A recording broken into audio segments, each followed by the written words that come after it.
Well, it's good to see everybody tonight. I think yesterday, and all of the things that I was thinking about, one of the things I forgot to do was just say thank you to all of you for inviting me to be back with you again for the third time. I was here many years ago, and then again more recently. I still haven't checked to see exactly what the last time was, but to be back again a third time is truly a pleasure and a joy for me.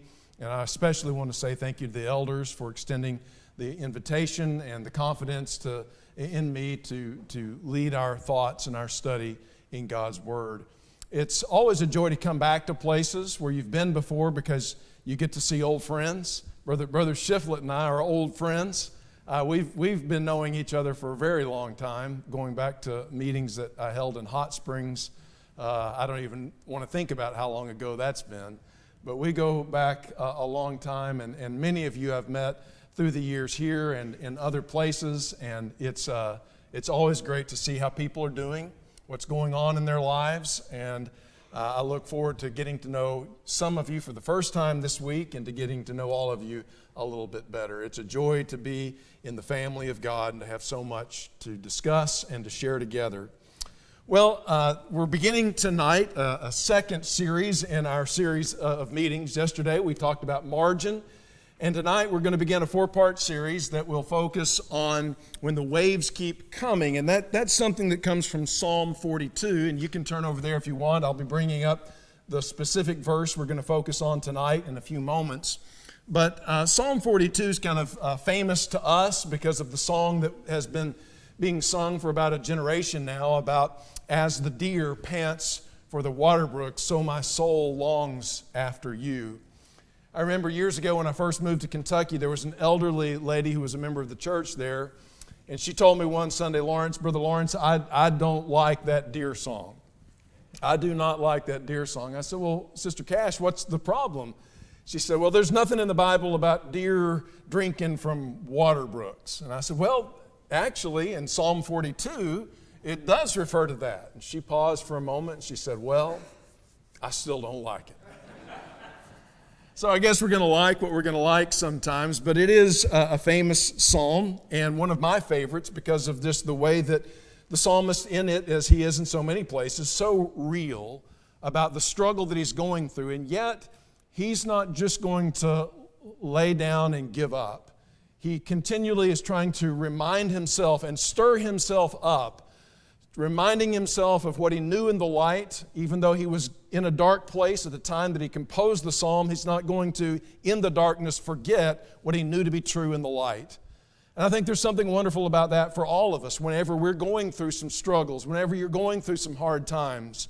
And it's easy in the middle of all that to get tunnel vision and forget larger realities. And what we need to do is remember what we knew to be true when we were in the light. The psalmist does that, and we'll talk about that some in some later lessons.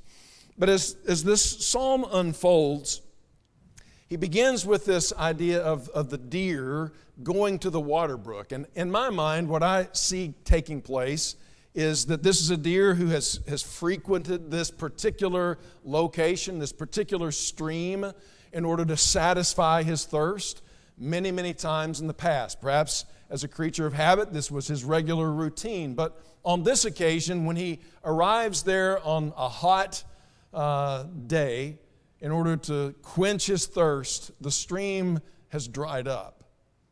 And he's unable to get the thirst-quenching, fresh, sparkling water flowing from the mountaintop down into his meadow as he had been accustomed to in the past. And I think that maybe that's the image that he's trying to set up for us, because as he goes on in the psalm, he talks about how he, the writer, used to gather with the people of God and join with them in worship and in praise and in song, but for some reason he is unable to do that at this point in his life. I don't know if it's sickness. I don't know if he is being pursued by those who are trying to hunt for his life. That was often the case with David. But for whatever reason, he is now excluded from the people of God, excluded from the public worship of God, and unable to refresh his spirit in the manner in which he had in times gone by.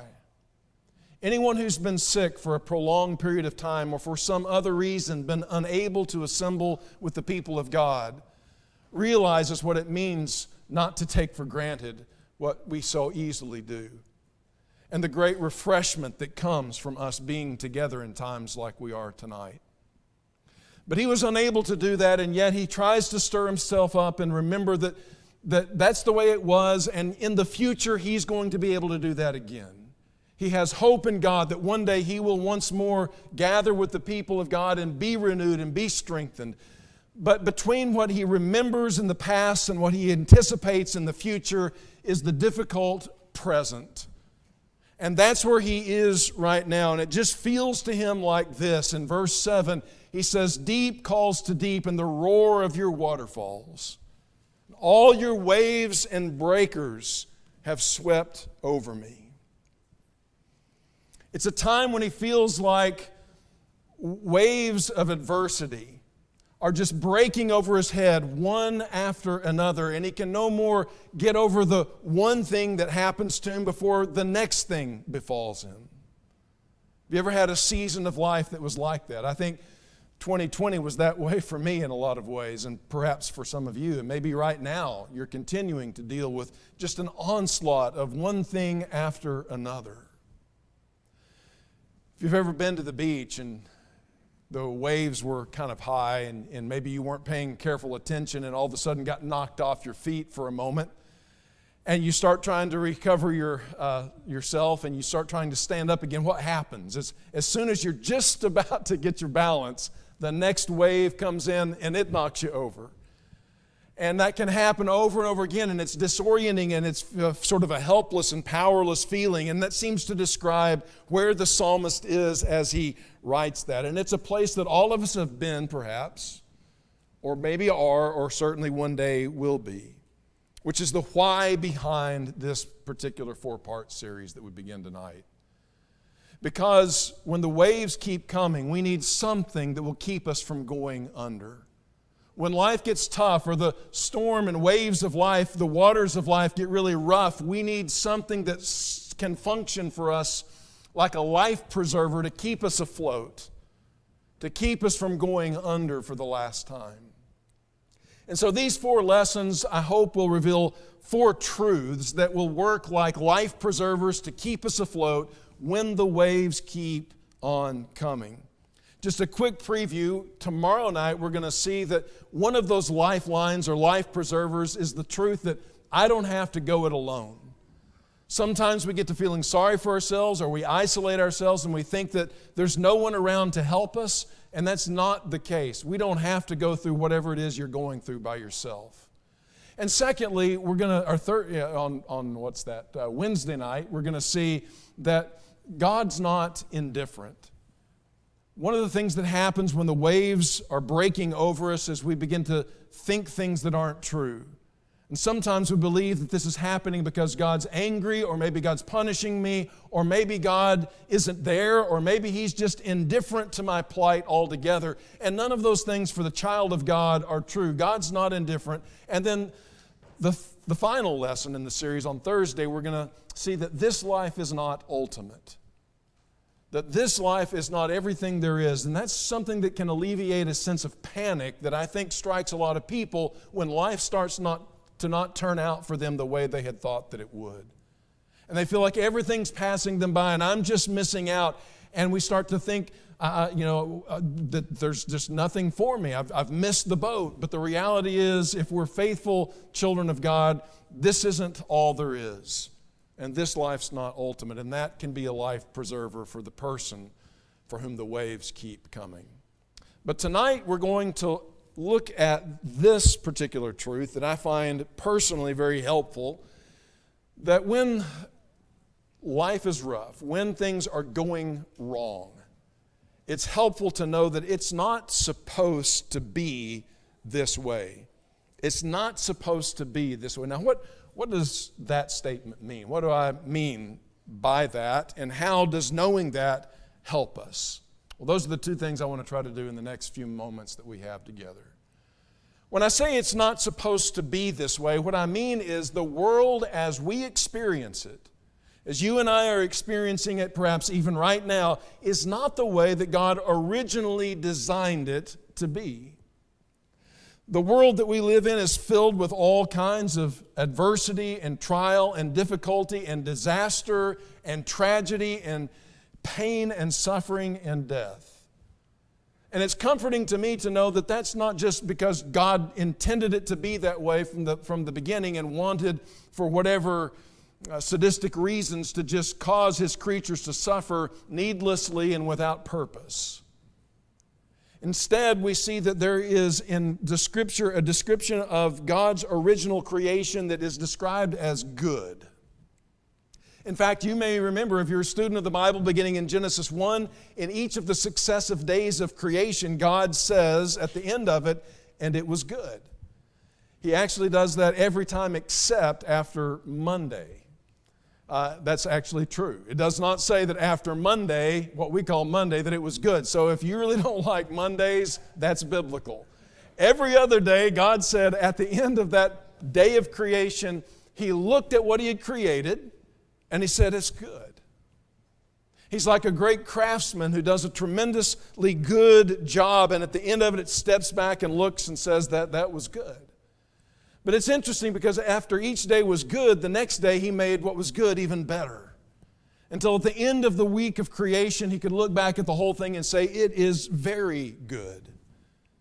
And it says that He blessed mankind, which tells me that God created a very good world in which He intended for man and woman, for mankind, humanity to live under His blessing. There's a word that's used not in Genesis 1 and 2, but throughout the Hebrew Old Testament that describes the nature of creation as God originally intended it. It's the Hebrew word shalom, which you may still hear Jewish people use today. And the word shalom is sort of akin to our word peace, but it means much more than simply the absence of war or hostility. It describes a wholeness, a completeness. It describes things certainly being at peace, but because they are at peace, because they are the way that they are supposed to be. Everything joined and fit together properly. And so the world was made whole and unbroken primarily through its union with the Creator. That is key to this whole lesson. So if you've phased out for a moment, join with me again. God originally did not create heaven and earth to be two separate entities. But it's very interesting to note that in the beginning, that heaven and earth are overlapping and conjoined realities. Not two separate entities, but overlapping realities. God's space and man's space overlapped. And we know that in part because the Scripture tells us that that God would come walking in the garden in the cool of the day. And there was this open dialogue that would apparently take place between mankind, between Adam and Eve, and between them and God. And that joining together of heaven and earth, of God's space and man's space, created this shalom, this peace, where everything was beautiful and harmonious and peaceful and as it was intended to be.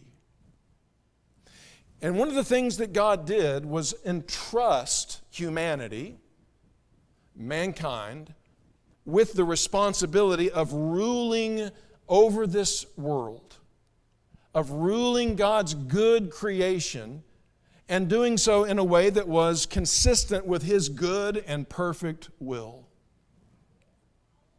But man betrayed that trust. And this is the hard truth of Scripture.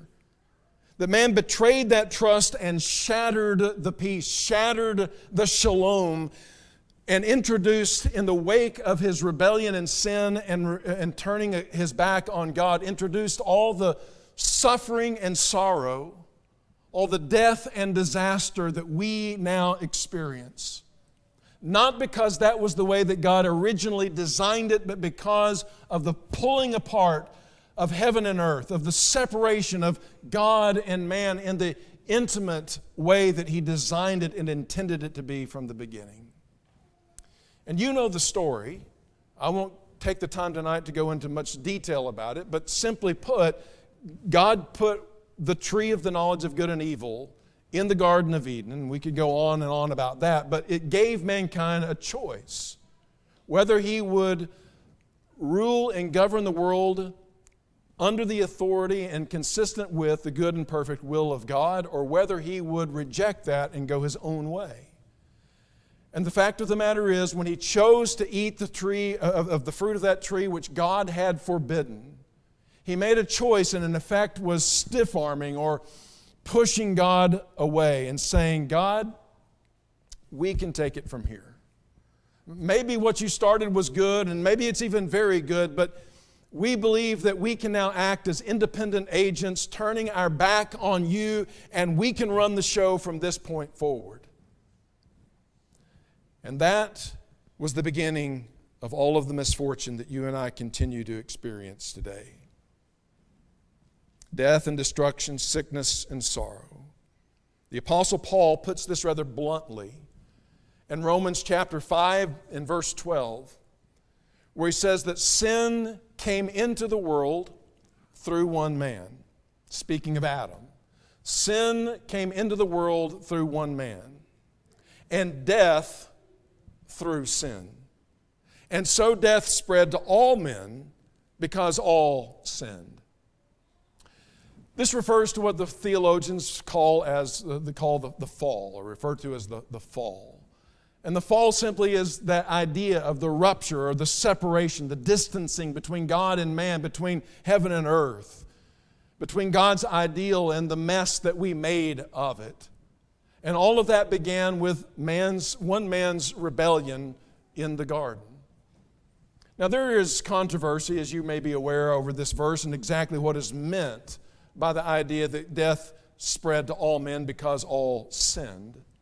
Some argue that because of Adam's sin, all of us are accounted as sinners and guilty and condemned before God on that basis. I don't think that that's the point that he's making here.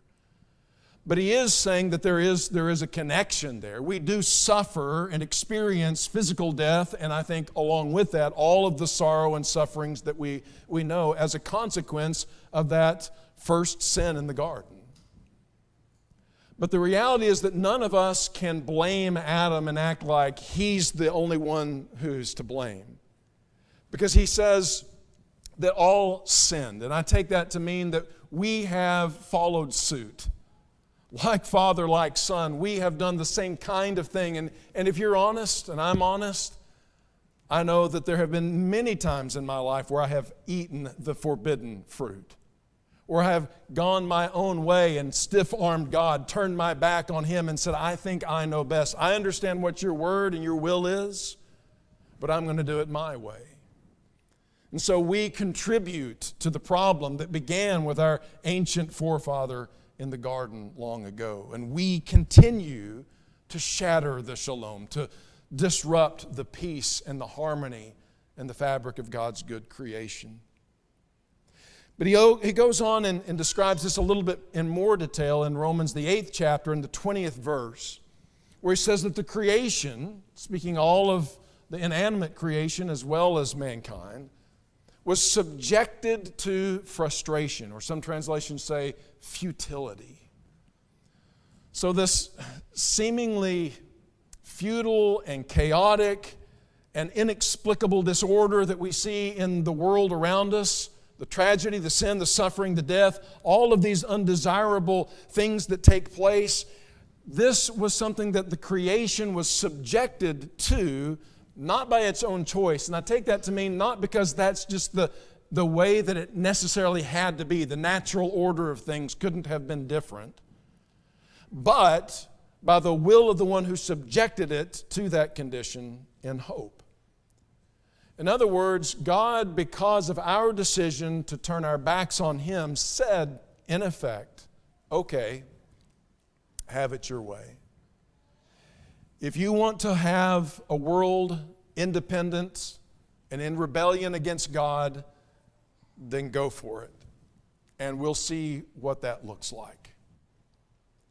And the sad and unfortunate experiences that all of us endure are a consequence of that decision. And we'll see that even that, I think, is not a vindictive move on the part of God, but rather even in itself is gracious and loving. For now, I would simply want us to make two observations from these texts in Genesis and Romans. The two things that I want us to see in the first place is that the world we have is the world we've asked for. It's not the world that God originally made. He had something much, much better in mind for us.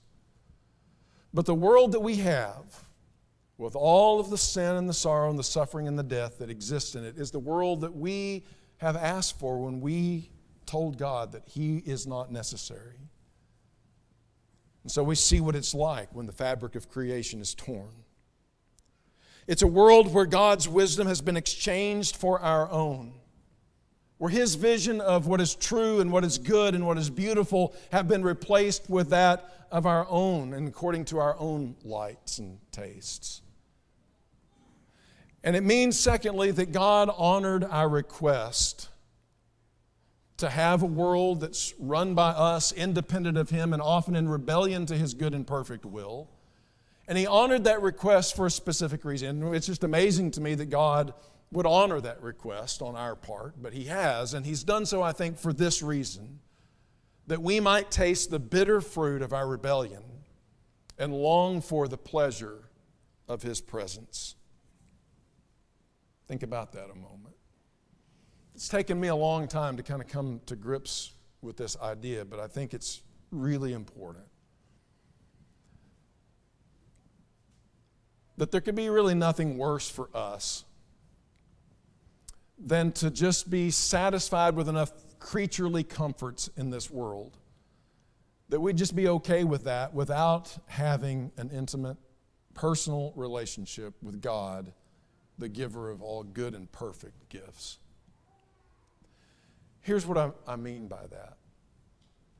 Think of these two Bible characters, Jacob and Esau. Jacob was a flawed man, but in all of his wanderings and in all of his wrestlings with God, he sought God and he sought the blessing of God in his life. And as he developed as a character in the story that describes his life, he sought closer and closer union with God and would not, in the end, be satisfied with anything other than that the Lord would bless him. And he held on to the Lord in that wrestling match, that strange story when he crossed the brook Jabbok. And so we see someone who there is longing for this union and this restoration of a true and meaningful and real relationship with God. And the interesting thing to me is the contrast with his brother Esau, who the New Testament describes as a godless man. Now, Jacob was very concerned when he met back with Esau after their many years of separation because of the underhanded things he had done to his older brother. And he thought his brother might kill him, so he brought a bunch of gifts to offer Esau. But Esau said, no, enough time's passed, I've gotten over that, and I have multiplied flocks and wealth. And he says, I have everything I need. So at this time, Esau is a man satisfied, apparently quite completely, with only the things that this world has to offer, and says, that's enough for me. But Jacob was wanting something more and would wrestle God for his blessing. And I think that there's nothing that could be sadder than for us to, as modern Americans, become so satisfied with our comfortable lives that we could just say, I can just live this out and that's enough for me.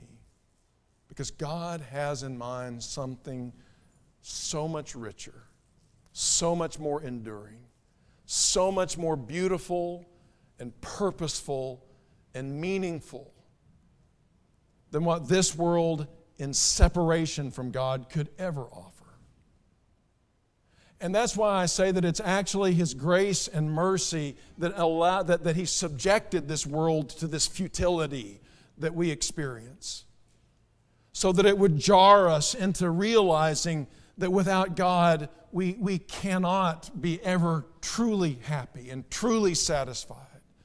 that He's made our souls for Him, and that we will never be truly filled and satisfied until we have again joined that relationship with Him that is accomplished through Jesus Christ, who is the true and living way, who once again reconnects mankind with God and reconciles us together. And so God has done this that we might taste this bitter fruit of our rebellion and long for the pleasure of His presence.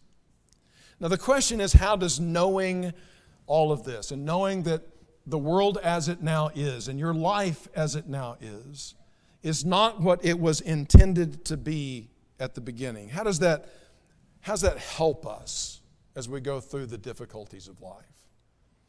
And I think that the first thing that it does of two things is that it helps us not be quite so troubled when the troubles of life show up. Or we can put it this way, I won't be shocked or as shocked that bad things happen in a world that has stiff-armed and turned its back on God. I mean, why should we expect anything different? Why should we think that we can separate ourselves from the giver of every good and perfect gift, from Him who is the source of all life and light and love and peace and joy, that we could turn away from Him and not experience difficult hardship in this world? We shouldn't be shocked by the bad things that happen in this world. Jesus said to His own disciples before He departed this world, He said, "In this world you will have trouble." And I've come to experience firsthand that that's absolutely true, and many of you have too. In this world, you will have trouble, because this world is not what it was originally intended to be. But we can take heart, Jesus says, because He has overcome the world, and through Him we can find at last what it is we're looking for. But we won't be so shocked when we know this truth by the bad things that happen in my life, and maybe even the bad things that happen in my heart. And though we should be appalled by our sin, we shouldn't be surprised by the fact that I have sinful impulses. And though we will still be shocked and dismayed at the tragedies that can take place in the world around us and in the lives of those that we love, we should come to expect that these kinds of things are a part of the reality of the fallen world that we are a part of. And the second thing that it does is it will help us see that the solution is not to run further away from God, but to draw closer to Him. If I don't like the consequences of living in a world that has turned its back on God, why would I want to spend an eternity with my back turned toward God? The answer to the problem, if we don't like what we're experiencing, isn't less of God, it's more of God. It's to find that reunion and the peace and the joy that can be extended to us through Jesus, who is that life, the truth, and the way back to the Father's house and the Father's heart.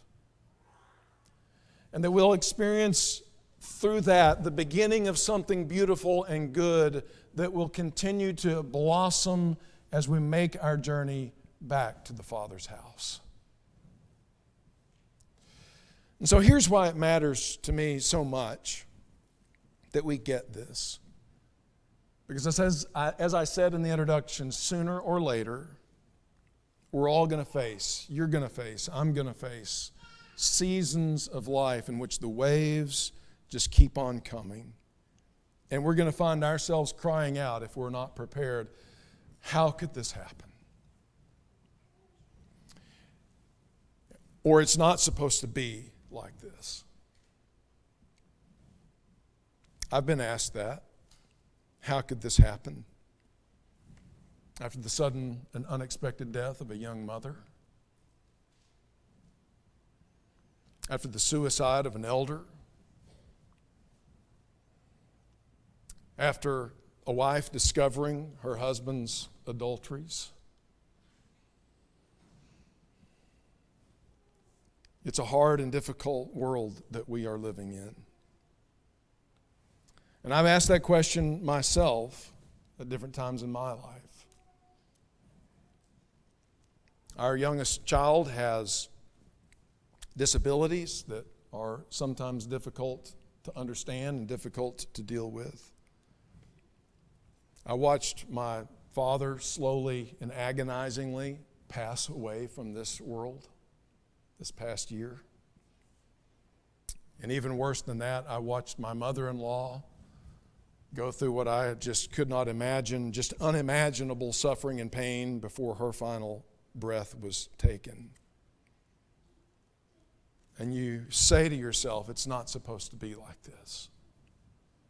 It's not supposed to be like this. And if you're, and this isn't the invitation, so because I don't want you to grab your songbook, but if you're here tonight and maybe you're not a Christian, or maybe you have real serious doubts about the reliability of the Bible describing things as they actually are, I would ask you to seriously consider this. Do you feel like the world is the way it's supposed to be? Do you feel like all of these tragedies and hardships and death and everything is that's just you're just okay with that? Or does it seem like to you there's something not quite right? And if you do feel that way, why? I mean, if nature is all there is, then why are we not just like the lower animals that also experience suffering and death but seem to have no thoughtful concern about why that is? They don't ponder, why is it this way, or how could this happen? Maybe, just maybe, we really are created in the image and likeness of God, and we're meant for so much more. And we ought to long for and seek the answers that Jesus came to provide. Maybe some of you tonight are suffering with other kinds of difficult things and wondering, why is it like this, or how could this happen? Couples struggling with infertility that I've known have struggled with this kind of question. Parents who've had their children mistreated, or maybe you find unfairness at the workplace, or you are in an illness now that you never imagined you would be going through. Or some people, you're facing a relationship breakdown that is just hard to bear. When we look at all of that, we echo the words of Solomon in Ecclesiastes 1 and verse 15 when he says, what is crooked cannot be straightened, and what is lacking cannot be numbered. Solomon was an observer of the world and of human behavior, and he applied his massive wisdom and intellect to the solving of the problems of humanity. And he came to this conclusion late in life that no matter how hard he tried and no matter how many smart people had gathered around him, what was crooked, it just seemed like couldn't be made straight. And the things that were missing and lacking, there were so many of them that you can't even count how many things are messed up and wrong in this world. And so that describes where you and I are tonight, even now. We're caught in this middle ground, that turbulent space where the waves keep coming and crushing and crashing down upon our heads.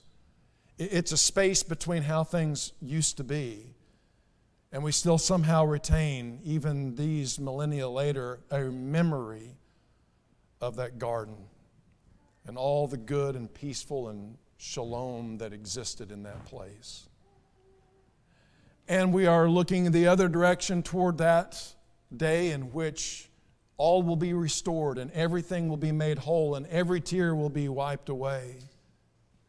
And the union of God and man will be complete, and God will dwell among them and wipe every tear from every eye.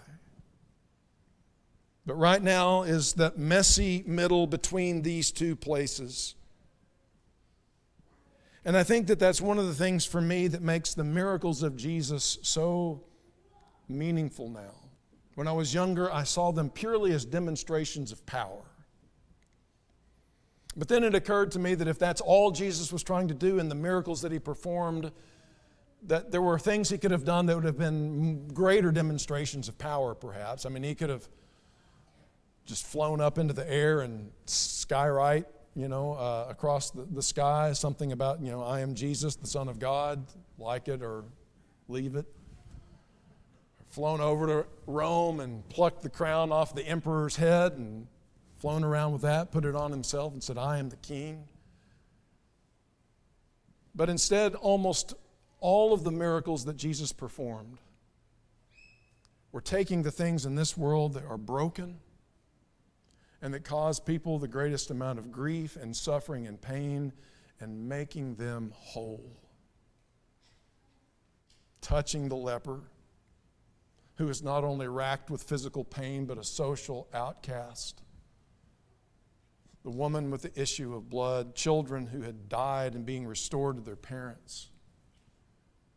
All of these things that Jesus did were not only demonstrating His awesome power, but they were signposts of the kingdom to come and what it will be like when He comes again and makes all things new. So what can you and I do in the meantime? How is this a lifeline, a life jacket for us to hold on to as these waves keep crashing in on our life? Well, first of all, I think it gives us the ability to endure with patience the suffering that comes with living in a fallen world. And secondly, it enables us to embrace that redemption that Jesus has initiated when He came the first time. And the world already is so much better of a place than it used to be. Cannot imagine what it would have been like to live on the other side of the cross and before Jesus came, and we have all the assurance and comfort and hope that we have in Him. But we have those things, and we have the Spirit that He's given as a down payment now of a promissory note of all that is to come for us in the future. And I can embrace that, and it gives me strength in the present. And finally, I can long for the redemption that He will complete when He returns. There's nothing wrong that's not going to be made right. And everything that's broken in the life of the believer will be made whole again. And so Peter closes, as we close our lesson, Peter says this to us in 1 Peter chapter 1, verse 13. He says, brothers and sisters, therefore with minds that are alert and fully sober. And that's not necessarily always hard to do because of the sobering realities of life in a fallen world. With our minds alert and fully sober, set your hope on the grace to be brought to you when Jesus Christ is revealed at His coming. As believers, as Christians, as followers of Jesus, we have great hope that the Lord will come again and everything will be made right, that we will have an experience of grace that we can hardly even imagine in this present time, and that it's coming, and that is something we can set our minds on as a life preserver while the waves keep crashing in and disorienting us. It sobers us to remember where we've come from, why we're in this messy middle, and where we're headed.